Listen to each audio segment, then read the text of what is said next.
بسم اللہ الرحمن الرحیم۔ قرآن اور سائنس۔ قرآن حکیم علوم سائنس کے حصول کا زبردست حامی ہی نہیں بلکہ ان علوم کو سیکھنے کا حکم دیتا ہے۔ بعض اوقات تو قرآن پاک ان علوم کو سیکھنے کی ترغیب دیتا ہے اور بعض اوقات حکم بھی دیتا ہے۔ مثال کے طور پر وَأَعِدُّوا لَهُم مَّا اسْتَطَعْتُم مِّن قُوَّةٍ، اور دشمن کے مقابلے میں زیادہ سے زیادہ طاقت جمع کر کے رکھو۔ یہ طاقت کیا چیز ہے؟ کہاں سے آتی ہے؟ سائنس کے علم سے آتی ہے۔ علم سیکھتا ہے آدمی اور اس کو سمجھتا ہے، اس کے بعد ہی پھر جدید ترین آلات حرب و ضرب کے ایجاد کرنے کے، تیار کرنے کے قابل ہوتا ہے۔ آپ دیکھیں نا، یہ ایک ہوائی جہاز ہی کو لے لیجئے یا کسی میزائل کو لے لیجئے، ایٹم بم کو لے لیجئے، ساری کی ساری سائنس ہی ہے، اور اس سائنس کو سمجھنے کا قرآن پاک حکم دیتا ہے۔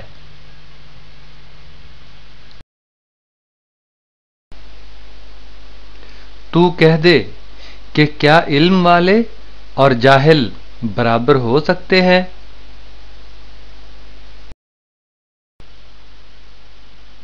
کیا تم نہیں دیکھتے کہ اللہ نے آسمان سے پانی برسایا، پھر اس کو سوتوں اور دریاؤں کی شکل میں زمین کے اندر جاری کیا، پھر اس پانی کے ذریعے سے وہ طرح طرح کی کھیتیاں نکالتا ہے جن کی قسمیں مختلف ہیں، پھر وہ کھیتیاں پک کر سوکھ جاتی ہیں، پھر تم دیکھتے ہو وہ زرد پڑ گئیں، پھر آخر کار اللہ ان کو بھس بنا دیتا ہے۔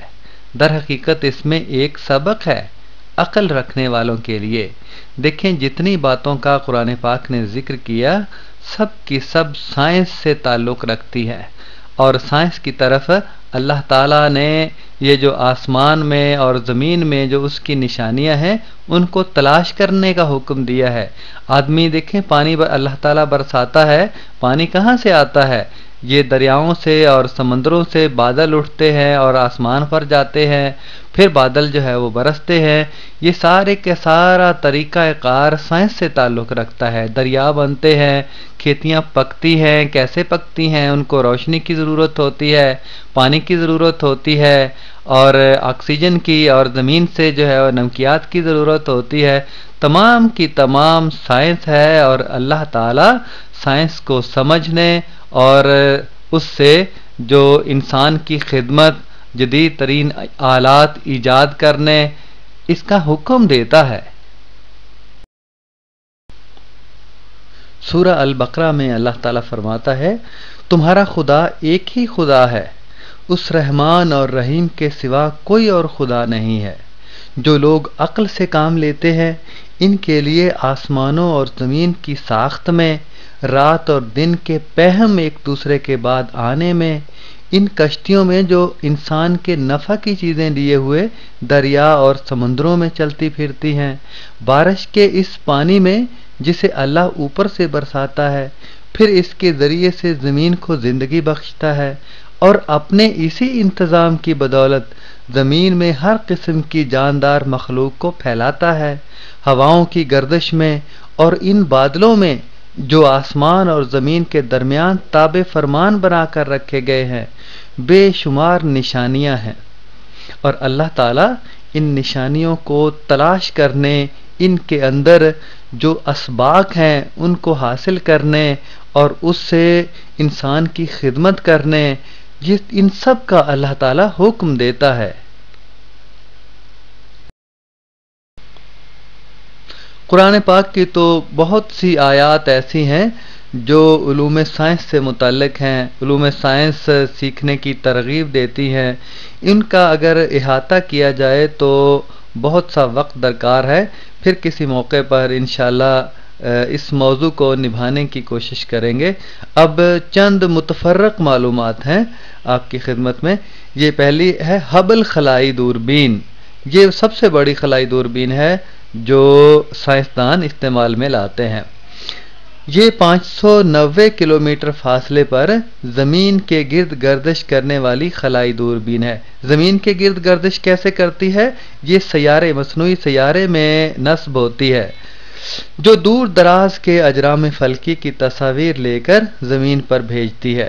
زمینی دوربین سے لی گئی تصاویر کی نسبت اس کی بھیجی ہوئی تصاویر کہیں زیادہ واضح اور حیران کن حد تک معلومات افزا ہیں۔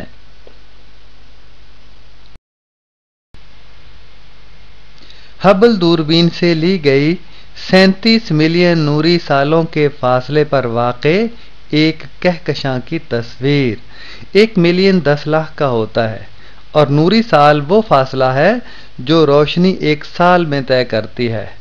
آپ ذرا اس فاصلے کو اپنے چشم تصور میں لے کر آئیں اور سمجھنے کی کوشش کریں، تو پھر ہم اگلی سلائیڈ کی طرف چلتے ہیں۔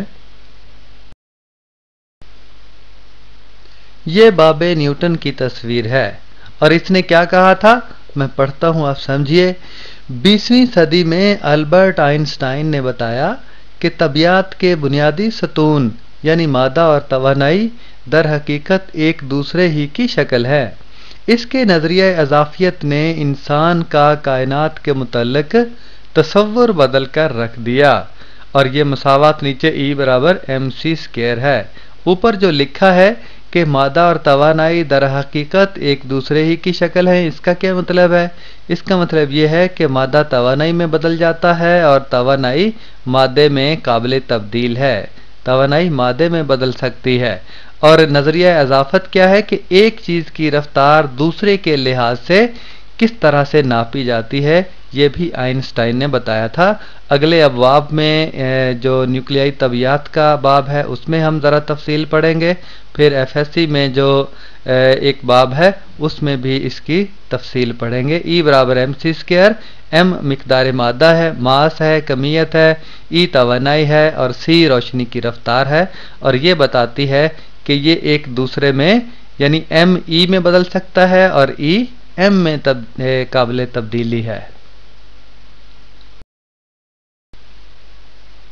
کمپیوٹر 20ویں صدی میں حیرت انگیز رفتار سے طبیعت اور ریاضی کے سوالات حل کرنے والی مشین کمپیوٹر نے زندگی کے ہر شعبہ میں انقلابی تبدیلی پیدا کی ہے۔